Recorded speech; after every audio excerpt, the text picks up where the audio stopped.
Hi, so I'm gonna be looking back at my old Ruby video, as it is, it's been a while, it's been about half a year since I made it. I got some problems with it, just wanted to address some of those and also respond to some of the criticisms and whatnot. So one major thing, actually, before I even get into this, is that I didn't exactly focus very well on um, the thesis of the video, which was that Ruby has changed almost completely.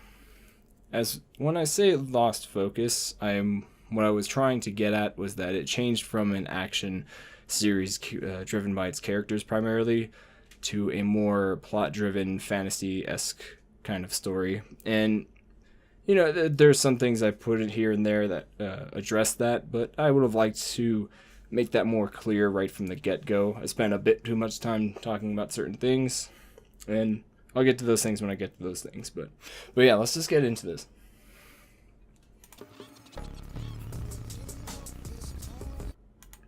Okay, so 143-ish.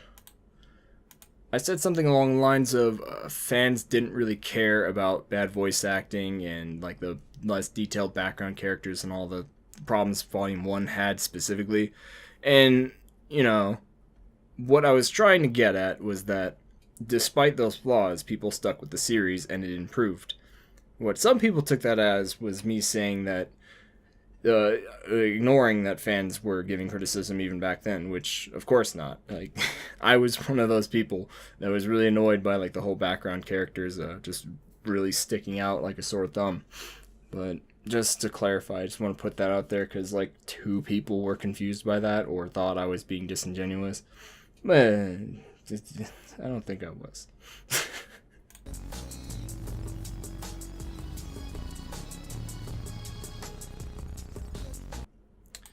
By the way, try not to use music with lyrics in them as your backing music. I felt like I had to here because I didn't. I probably should have searched an instrumental for this song instead. Um, but yeah. Generally, you don't want to have backing music with vocals in them because it's really distracting, and obviously, it's like multiple voices speaking at once. Even if it is quieter, it is distracting. Oh, okay. So this thing, 213. Um,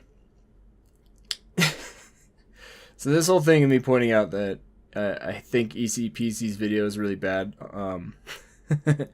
The reason being he didn't really go into detail as to why Rwby was bad, aside from just pointing out obvious shit that the fans knew about. Even it was really like just a nothing video almost. Like it was just a guy saying like, "Oh, this is bad. This is cringe. Voice acting's bad. This looks bad." Like that was his entire video. I saved you 36 minutes. Don't even look at it. It's not worth it.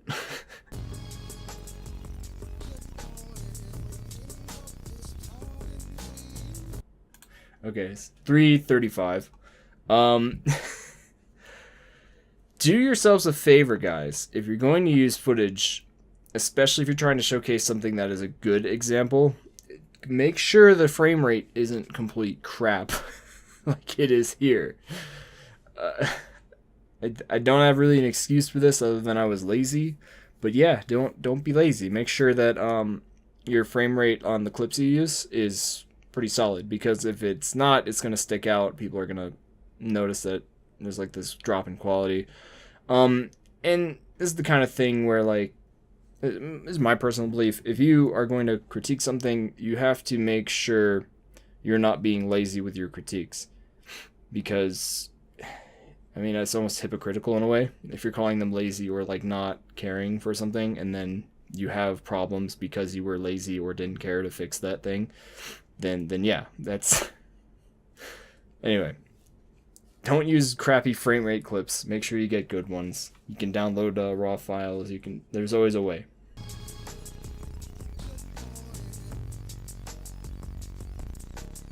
So I like that I used Cake's videos as a jumping off point, but this is a problem is with the videos. I think I spent too much time talking about the differences in fight choreography, and a big problem with that is that aside from it dragging on, is I didn't exactly explain things as well as I should have, and we'll get into those when we get to those. But generally speaking, there was a big problem with this video is I didn't go in depth with explaining the flaws in something.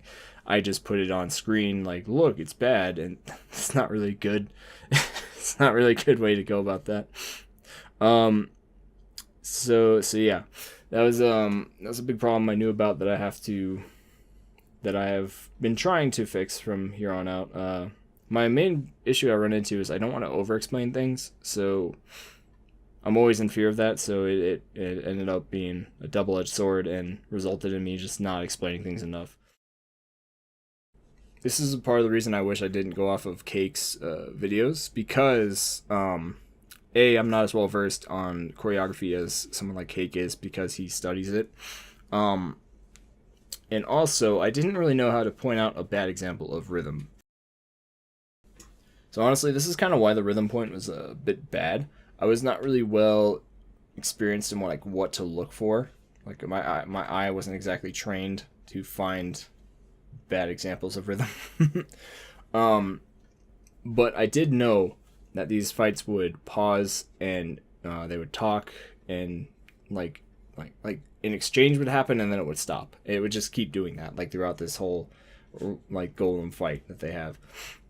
Granted, it's against a golem, it's not one-on-one person. There are better examples of rhythm later on, and if I were to give examples, I would say the Yang and Bandit fight had decent rhythm to it, and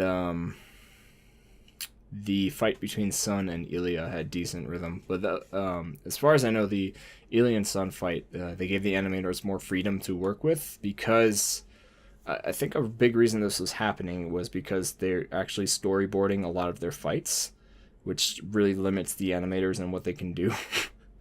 Because they're now assigned to follow, to make sure that this exchange happens in a very certain way. So they're very controlled. That's what happens when you storyboard a fight, which is why it's generally not a great idea. But that kind of ties into Rooster Teeth having to get things moving, which I don't excuse, but it is what it is. They need to take more time for things like this. But yes, in terms of explaining why the rhythm was lacking here, I didn't do that well enough, or at all, really. I just showed here's a bad example and then moved on. It's not it's not a good way to do that. It's not a good way to make that point. Okay, so the big issue with characters, I do agree that the characters personalities when they fight in the newer volumes is kind of stripped a bit.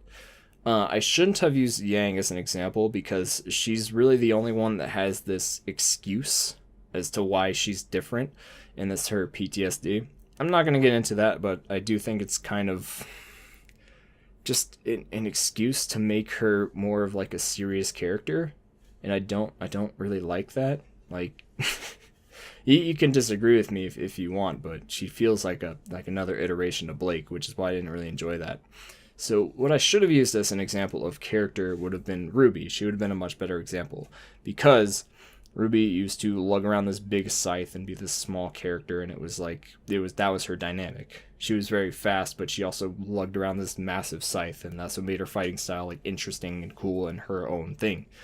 But now, in volumes 4 and 5, she kind of just shoots a lot and teleports, and that's it just feels like all the personality was sucked out of that character when she fights. But yeah, as well as Wise, I feel is very different. She's spending a lot more time with her. What is it? She's doing a lot more summons, and that's fine because she's learning how to summon, and she wants to embrace that part of her a bit more. But now she's become very reliant on it and doesn't fight like herself anymore as a result. And it just feels really awkward and sticks out, as particularly in those last 4 episodes where they're all fighting in the big room. So either Rwby or Wise would have been great examples, honestly. Blake, maybe. I don't really pay attention to Blake's fighting style, aside from the fact that she sets things up to disappear and evade. Like she, like that was part of her personality when she would fight in the past. Also, she used her gun to like swing around more. I didn't notice much of that in the most recent volumes, but they also didn't set up many environments where that was like a thing that she could interact with as well. So yeah, Rwby or Wise would have been the best examples to use here. I think Yang was possibly the worst example, because yeah, she was the only character that really had an excuse for why she's acting a different way or like fighting in a different way. The whole rule of cool bit I generally agree with. There's nothing really in the newer volumes that really serve this at all, and a lot of people feel that lacking that isn't important, like it's irrelevant, because they're going for a more serious tone and it would clash with that, which I can understand, but that's what I should have used as my point, honestly, is that I enjoyed Rwby because it was silly and over the top. It was more like an anime. It feels now more like a Western show than it did before. Considering it is trying to be like an anime, it feels really weird. A lot of people feel only that the first 2 volumes were just that, and they didn't find it as interesting. So, you know, it's a preference thing. But my point was that it's because it's changing, it's losing fans, and the fans that are sticking around are either into the newer changes or they just. I feel like there's a lot of fans that are like hostages, where they're just like, I think the show's terrible now, but I'm sticking around to the end because I love Rwby. And I feel so bad, man, because I don't feel that way at all, because I was super into it at one point, and I saw it improving. But you reach a point where you realize where it's going, and you don't support things that you don't agree with. If you don't support things going in a direction you don't agree with. It's just that simple for me. Also, I just have no desire to watch it if this is the direction it's going in. So again, using iPatchWolf's video as another jumping off point, you know, it has its benefits for the technical narrative. But since I would say Rwby's actually gotten better with its emotional narrative, in putting like I guess stakes in a fight, but more specifically, with the fight of like Blake and Ilya, they had reasons to be fighting the way they were, and it made that scene more engaging. As far as technical narrative goes, though, I do think that's a strong point to focus on if we're talking about what made the action in the previous volumes better. But again, this kind of comes back to me losing focus of the point, which is ironic in itself, I guess. And this is kind of why I wish I didn't use those 2 videos as examples, or at least I should have stuck to them a bit less. I should have referenced them, but talked about other things instead of copying their points and just reiterating them and applying them to Rwby, because that kind of muddied up what I was trying to get out of this video.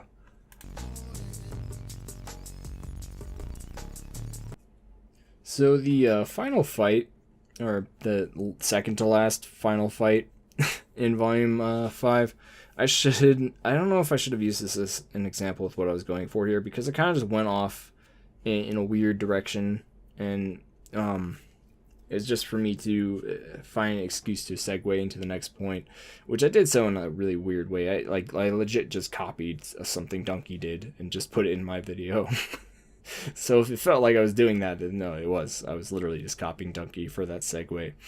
But the fight in Volume 5 in that big ass room, there's so many problems with it, and I wish I actually spent the time pointing to specific things that was wrong with it, because I mean, to be honest though, a lot of people have already pointed out the fact that characters constantly teleport. There's always like just characters standing off in the background. The fact that the room feels and sounds so freaking empty, and just the pacing of the fight itself was just so sluggish. That's kind of when I realized that Rwby is not going to be the same as it once was. It's just seeing that entire exchange Oh, fuck. So 11:02. I said, imagine DBZ's pacing, but nothing exciting happens. I didn't emphasize what I was trying to say here, and a lot of people thought I hate Dragon Ball Z. What I was trying to do is use it as an example of very long pacing in a fight. But with Dragon Ball Z, you have exciting moments. You have things that happen that matter. And what my point was is it had the same pacing as one of those fights, but it didn't have those moments that were like really all that significant or interesting or engaging for the audience.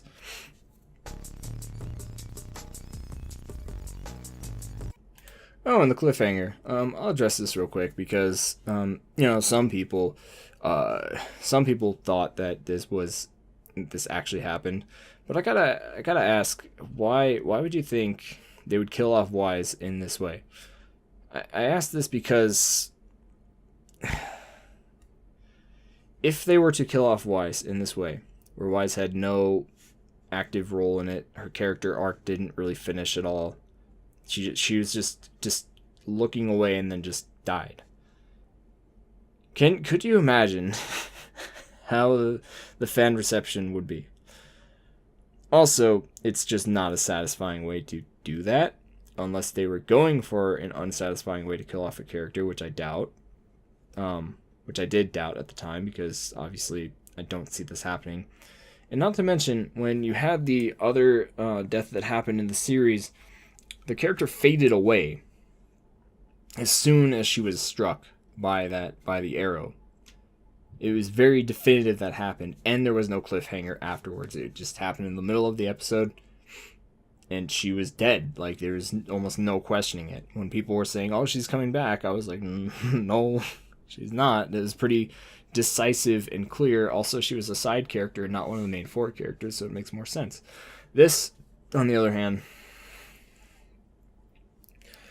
she didn't die immediately, like in the other case. So it's either an inconsistency or that she's just going to live.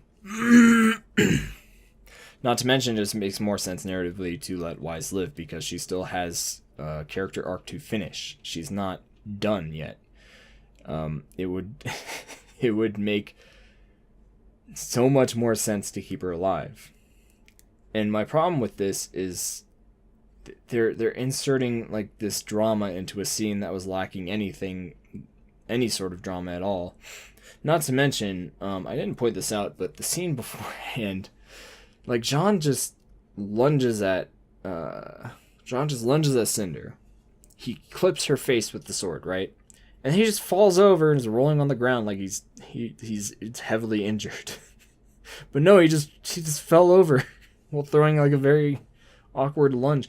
Like, which granted, like John is supposed to be a goof and all, but like that's just so forced. And then Cinder gets up before him, even though she was the one that was actually struck and hurt by a sword, and he just fell.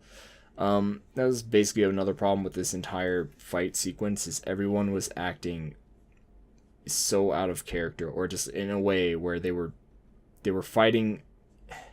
Like none of the characters felt like they were the same characters from the previous volumes, because we know that they're more competent than that. At least they were. I don't know. I can only suspend my disbelief so much, guys. I did, in this video, I didn't give Volume 4 enough credit. It's actually a lot better than I felt at the time, because I was going into Volume 5 right off of Volume 4, and this was me rewatching the entire series just to make this video. And what I noticed was that Volume 3 was a bit of a peak for me.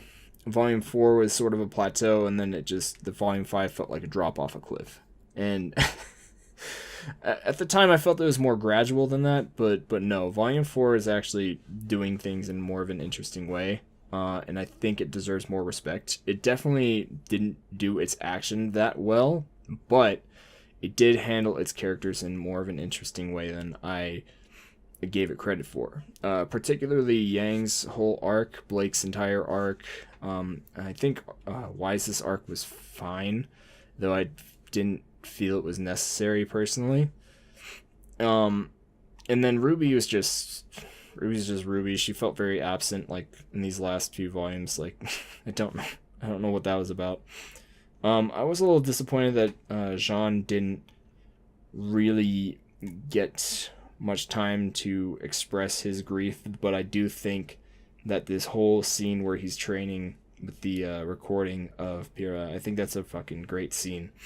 And there are a few scenes like that in this, particularly in Yang's story, that I felt were like really strong. And I want to give props where they are due. I think Volume 4 is much better than Volume 5, because most of these problems I have exist in Volume 5. I do still agree that they didn't divide these stories up very well. As when you have 4 separate stories going on all at once, you have to like cut at the right moments. And I think the fact that it carried over into Volume 5, where they had multiple plot points going on all at once with characters still separated, it was very like they would cut at very awkward times. Like there would be a fight about to start, they would cut it, and there would be like an exchange of dialogue between 2 characters, and then it would cut to something else completely. And then the next episode would carry on where like the beginning of this episode was. I remember like a few examples like that, and it was just very awkward, and it made this series feel like very, very, very long, especially since Volume 4 felt like it bled into Volume 5. Like they didn't feel like definitive different volumes on their own, except for the fact that I think Volume 4 is a lot better. And Volume 4 is where they started introducing the exposition dumps in heavy loads. Volume 3 had a bit of that too, but as I said previously, I think Volume 3 is a bit better with balancing its characters like interacting with one another, in addition to this plot developing.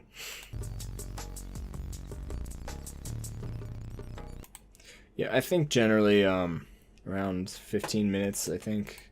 There isn't anything I said specifically, but I want to reiterate something I didn't exactly express well. I think just Rwby has too much on its plate. Like there's too many things it is trying to explain and do, and it's just so hard to like be invested in any of these things, especially because the things that we are invested in, such as the characters and their personal struggles, they aren't really put in focus as much, except for like Yang meeting her mom, but even that is even that's kind of wrapped up in a very awkward way. But yeah, that aside.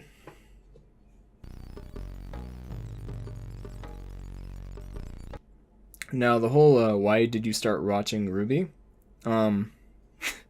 I threw in word. What did I say? I think I said I was interested in it because of passion and potential, and I was. I didn't explain that well enough, but I was, because I saw where the series could go because it was improving as it went on, and I saw the passion going into it from its creators early on. And not to say that they don't care about their series now, but there's more of a focus on just kind of releasing it more so than making sure it's as interesting, or like they need to spend more time in certain areas, and they don't have that option because they're in more of a business, they're in more of a controlled position.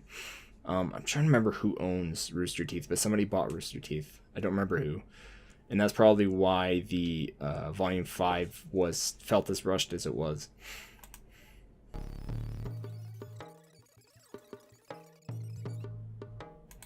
Okay, so I think this is a good point to close off on.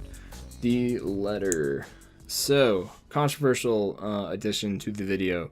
I have mixed feelings on including it. One thing I do not agree with, looking back on it, is the fact that I added the very sad music at the end, specifically music that people associate with Monty's death, as a way to honor him. And my intention was not malicious, but it did come off that way to some people, that I was trying to be emotionally manipulative because I didn't have any good arguments. And what I was trying to do is convey how I was feeling about it, and also when I look at my videos, I look at them as creating more entertainment, not necessarily like writing a report, you know. And in this case, I shouldn't have used the music because it's associated with a real person, and that can come off as very disrespectful. And I realize that now. This one piece of advice I'm going to carry with me is that I'm going to treat situations that involve real people, and I'm going to handle them more carefully in the future. Because I still like using music in, like, if I'm talking about a show and I want this to end on like an emotional note, that's very appropriate. You can do that. But I think when we're dealing with real people and you use like the piano music, it can come off as really disingenuous. The letter itself, though, so this is what's interesting, is I still don't know how to feel about the letter, because there's really no solid evidence one way or the other. And a lot of the defenses of Rooster Teeth in this letter is the fact that there is not enough like hard evidence, and the fact that anything he was that Shane was complaining about were things that any business would do, or that, you know, he just couldn't adapt to change and that he was in a rough spot of his life. But my issue with it is the fact that these things that are in the letter that he addresses are very clearly, like, as the series goes on, I believe the letter more and more, because back when it was, like, if I had read it, I think he released it at the end of Volume 3. If I had read it back then, I don't know if I would have believed it. But seeing what was happening in Volume 4, and then even to a worse degree in Volume 5, it just starts to make more sense to me. And you can call me a conspiracy theorist or whatever, but that's how I feel about it. And the fact that Rooster Teeth won't respond to it, the one exception I will give them is that if there's a legal issue with them addressing it, then I understand. However, we still don't have a solid answer one way or the other. So I probably shouldn't have included it because there's not enough hard evidence. But at the same time, I like bringing attention to this because I feel like a lot of people are just going to sweep it under the rug. And keep in mind, I'm not accusing Rooster Teeth of being malicious or evil or anything. That's not the intention. It's more of an unfortunate result of how, like, a business takes over something and things just shift around. And unfortunately, it feels like there's less and less people there now who truly understood what Monty wanted out of the series. And based on, like, comparing where the volumes are now compared to how they were in the past, there's a very distinct difference, and I don't think that's what Monty was going for. But, you know, that's all still speculation. Miles and Carrie wrote with Monty, so obviously they have an idea to some degree, but they are lacking that extra perspective. And that's kind of what I wanted to point to, is the fact that because Monty is gone, they are taking the story in the direction they think they should. And I don't know, it just doesn't feel right. Like, it feels off. And that was the main point I wanted to pull out of that. And again, no disrespect to anybody on the team. I just wanted to address the letter because it feels very relevant to what is happening now with Rwby. And I don't feel like it should be silenced or shrugged off because, you know, the person was emotional when he was writing it out. Like, I get emotional comments about this video all the time, and I don't discredit what they're saying because they're angry. I look and try to read through what they're saying and try to understand where they're coming from. But overall, positives about the video, aside from it just blowing up out of nowhere, obviously, like, I'm very grateful for the for the luck I got with this video and how popular it got. But as far as how I feel about it now, there's a reason I haven't talked about it until this point, because I've always kind of looked back on it as a missed opportunity to make something better, to represent my channel better. And I know I got a lot of subscribers from this video specifically. And by the way, if you're expecting more Rwby content, I don't know what to promise you, because I'm not very interested in where Volume 6 may be going. I'll keep an ear out and see if it's worth checking out at all. But generally speaking, I don't really watch series I don't care about. And, you know, people have said on this video specifically, you know, why would you spend all this time? Why would you spend 22 minutes talking about something that you obviously don't like or whatever?